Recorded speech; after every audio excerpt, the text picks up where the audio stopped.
Last week we continued discussing and identifying and being educated on how the bugs look like, because that's so important. When you're looking for bugs, if you don't know what you're looking for, you're not really going to succeed at finding it. And we're going to continue a bit on that, and then we're going to touch as well on some essentials of checking, and we'll continue on recommended equipment, and then on different methods that exist out there on checking. And just to clarify, if this is someone's first class, or if they haven't seen a few classes and you see a lot of bugs, we're not trying to scare you to stop eating. We're just trying to educate, that you know what to look out for, but this is not in any way trying to overwhelm or scare anybody. These bugs exist, but we're trying to know how they look like, so we can find them and check our produce adequately. So one thing which I think is important to mention is, at times the infestation level may fluctuate. You may find less bugs in lettuce or in whatever you're checking. You may find more, a different country or a different region, or even a different weather or different climate. All that affects the bugs. So suddenly if you start seeing that, and also even the companies, one company will grow it in Arizona, the other company will grow it in Mexico, and where they're growing obviously will make a difference.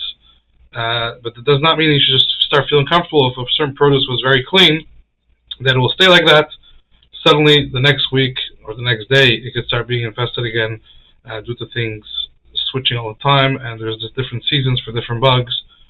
So, or even if you start checking and you're not finding anything and this thing may seem so clean, don't put your guard down. Always be alert, because this can continually fluctuate and change, and you want to have that in mind. And when you're checking, as long as things obviously which need to be checked, which we discussed in the past, that will be a decision that you need to make with the Rav or Mashpia, which hashgacha you want to follow. There are many different guides out there, a little bit more lenient, a little stricter, and the decision which hashgacha you want to follow with their guidelines is a decision that you should make. So today we're going to continue a few more bugs that are commonly found. I'm going to share the screen so we can see some pictures as well.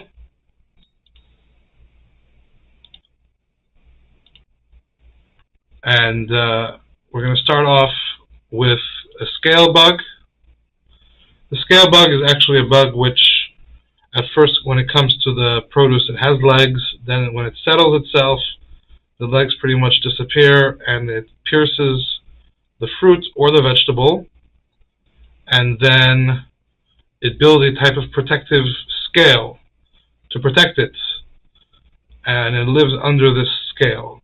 These scales are commonly found in, not so common, but when they are found in citrus, like lemons and oranges and grapefruits and the like, especially organic or things that were not properly treated. They could also be found on blueberries in a smaller form, as well as avocados. Now, but usually they're on the skin, they're on the outside, but things that you eat the skin, like let's say a blueberry, you would have to be a little bit more careful to see if there's any spots. And something like an orange, you don't want to be careful more just if you're going to do like a zest or lemon zest, or when you're cutting it, if you cut it in a spot where there is one of these, and then they will slide with the knife and get into the fruit. So you just want to look out. They're pretty noticeable. They're on the skin. Usually they're a little bit, they're more like brownish, and they look like little scabs or little scales. We'll show some more pictures. Here's an example on blueberries. There's smaller scales here as well over here. So there's just some examples. It's not as common on the cultivated blueberries that you buy in the store. It may be more common on the wild blueberries, which are either harvested or picked or bought. But the regular blueberries, which are cultivated, are not as much of an issue.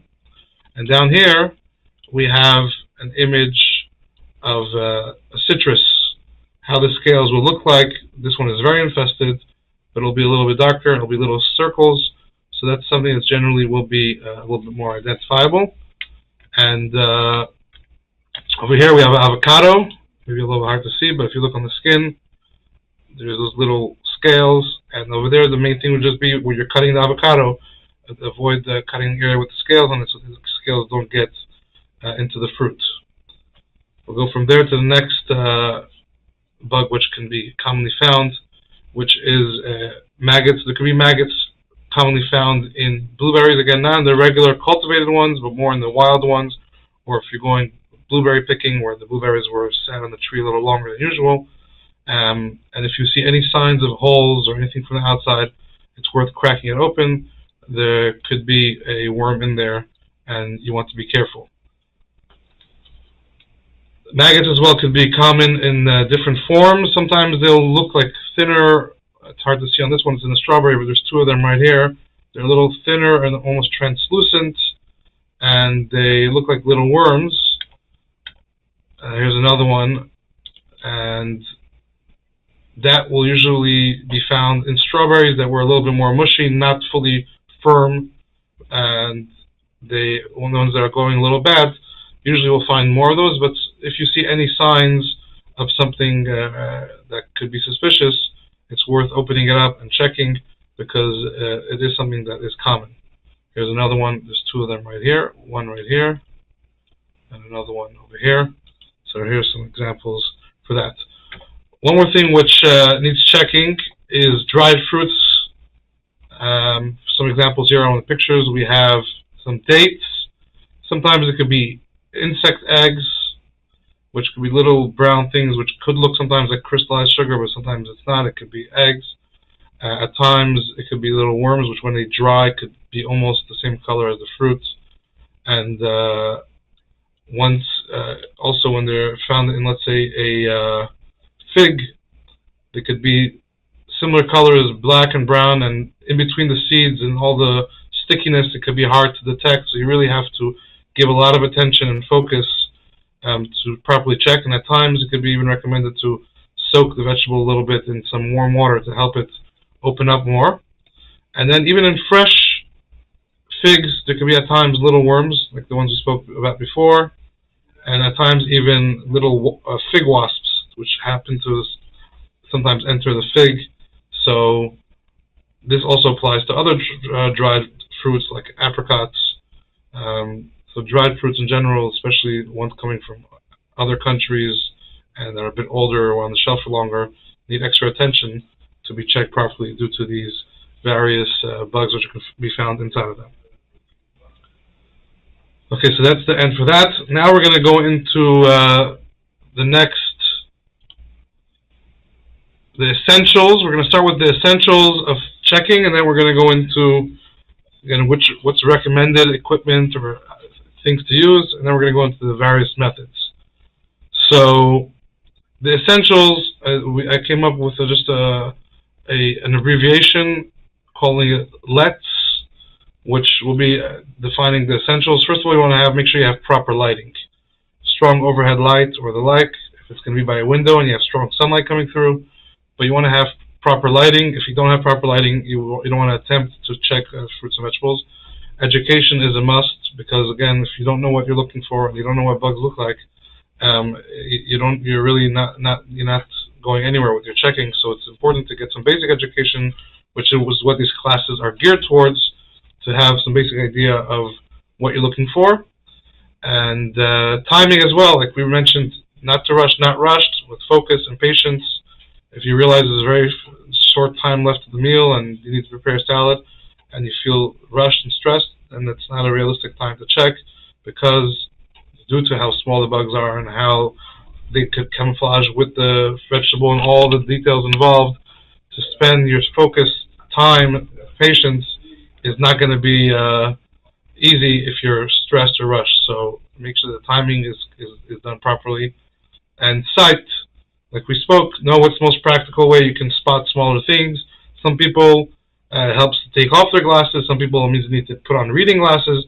But you want to know what's the best way you could spot these things and be prepared in that way as well. So those are the essentials that anybody needs to have in order to approach checking. And now we're going to discuss some recommended items, and also what's the things that no matter what you need to do, which pretty much over here was what we discussed, and then things are recommended. So we'll stop the sharing. Now, when it comes to checking, as we mentioned in some classes briefly, you'll hear people have light boxes, people have certain vegetable washes, and Thrip special shmatas and cloths, and these systems of soaking and agitating, and a lot going on, and this could seem overwhelming. And as we discussed, that the most important is to thoroughly check each leaf after having proper education with a strong light and all the essentials that we discussed. But there are many things out there which are used in order to make things easier and more helpful, and therefore that's why they're highly recommended because of that. So, for example, in order to wash things well, it's highly recommended to use a vegetable wash or soap, because that will help things come off much easier. And if you didn't do that, you may have to wash again, and it's just going to make things maybe longer of a process. A light box is more practical, because instead of holding your hands up in the air to a overhead light or to a window, and again, if you're inspecting properly, it's going to take a little bit for each leaf. That takes time and could start being a little hard on the shoulders or on the arms. So having a light box where you can just put the leaves down on it, or whatever you're checking down on the light box, that's just more convenient and helpful, and helps things be smoother. And then comes the shmata. The shmata is a certain type of silk. It looks like a very thin silk cloth. This helps a lot when a person is doing big quantities, or when a person is doing very small leaves. Like if someone's going to be checking cilantro or parsley, or even smaller, oregano or thyme or the like, it's very hard to start checking each one of those leaves to an overhead light, or even if you have a light box, on a light box, as it's many leaves and each one needs its focus, and forget about small herbs like oregano or thyme, and therefore those things are a bit more complicated if you just be checking the vegetable itself. But when you have the shmata, which we will discuss in detail how to use the shmata, when you have the shmata, you're just checking that cloth, and you're not checking anything else, just a cloth, because all the water that was used to wash the vegetables is filtered through that cloth, and you can see on that cloth if there's any bugs. So it helps with things like that. Or if you're doing big quantities, if someone wants to do 6 heads of lettuce, all they have to check after the whole washing is just the cloth and nothing else, instead of checking all those heads. So when you're doing bigger quantities, or if you're doing things with smaller leaves, which may be a little harder to check each piece, or if you're doing pre-chopped lettuce, which also could be a whole bunch of small pieces and a little bit more annoying to check each small piece, that's when it's highly recommended to use the shmata, because it does make things much easier and it's much more helpful. And then many people ask, what's with a loop? Do you need a loop? And the loop, or a magnifying glass, or a jeweler's loop, none of that is required, as we discussed in one of the first classes. Hashem only obligates us to stay away from bugs that our eye can see, that the naked eye can see. And there's actually an interesting sikha of the Rabbi in Simchas Torah Tafshin Lamed. The Rabbi discusses this, and specifically about checking for bugs, and he says how the Torah is given to us that we should fulfill it with our bodies, and not with anything else. And he says, for example, checking for bugs, you check with what the eye can see, without any machshir, you don't use any devices besides for your eye. So it's not necessary. But what it could do, some people feel it helps them strain their eyes less. So if someone feels like it'll just be easier on their eye, not that they need to use a magnifying glass, but it'll just help them see things better and quicker, then it could be used as a helpful tool, but not in any way as a required tool. So that was again, discussing different things out there which exist, which are not necessary, but could be very helpful. And I will discuss briefly the three main methods which exist out there. The first one is called leaf by leaf checking, which means you literally check every leaf of what you're going to be eating. And generally, it's again recommended to wash it before you do that. But we did speak in one of the classes that if you want to go ahead and check each leaf without washing it, you can go ahead and do that as well, especially if it's a small quantity and you want to go through the whole washing. As long as you have all the essentials, you can go ahead and check each leaf, but it's just checking leaf by leaf. That's the one method, which is the classic method, which has always been around. Then there is the shmata method, which we just discussed, and which is filtering the washing water through a cloth. The only thing that goes through this cloth is water and nothing else. And then you check that cloth. That cloth is white and once you put it on a light box, you see things very clearly. And if there are any bugs in the wash water, you'll see it on the cloth and you'll know if the produce is clean. The advantage of this is also because since bugs are many times the exact color of the produce and they camouflage and they're harder to detect on the leaf, especially with all the cracks and crevices, and this could be, it'll take a long time to check. When you filter the water, you're just checking a white, plain, flat cloth. It makes the checking also much easier on the eye and less straining and much smoother. So that's another plus of having the shmata method, and that again we'll try to have a hands-on showing exactly how to use it and how to do that. And the last method which exists out there is called a chazaka check, which chazaka means that you could strongly assume that this produce you have a valid halachic reason to assume that this produce is clean, is bug-free, and you don't have to check any more of it. And that usually is done by having 2 very thorough washes with soap, or not soap, or vegetable wash, and then a 3rd wash to clean off all that soap and the produce as well. So in theory, it's going through triple wash, 2 times soap, 1 time regular water. And if that was done thoroughly and properly, from the final produce, you could take 3 samples. So sometimes a sample, if it's a big amount, will be 3 handfuls, and you check those 3 handfuls on a light box or on an overhead light. Or if it's a smaller amount, it could just be 3 leaves. It depends on, but you take 3 samples from what you thoroughly washed, and if those 3 samples are clean, you'll be checking them leaf by leaf. If those 3 samples are clean, then you know that the rest is fine, and because 3 makes a chazaka, and you could be certain that the rest was done properly. So, but again, it would be a triple wash, a thorough triple wash, and then checking 3 samples of that. Now, once we're mentioning triple wash, there's many times out there produce which is advertised as triple washed. And first of all, the triple wash most of the time is not effective. It's like a light shower sprinkling at the produce 3 times throughout different periods as it's going through a line, and it does not in any way do a thorough job. Sometimes even the same water is reused and not even filtered properly, and you could be sprinkling the bugs back onto the produce. But rarely is their triple wash done thoroughly enough.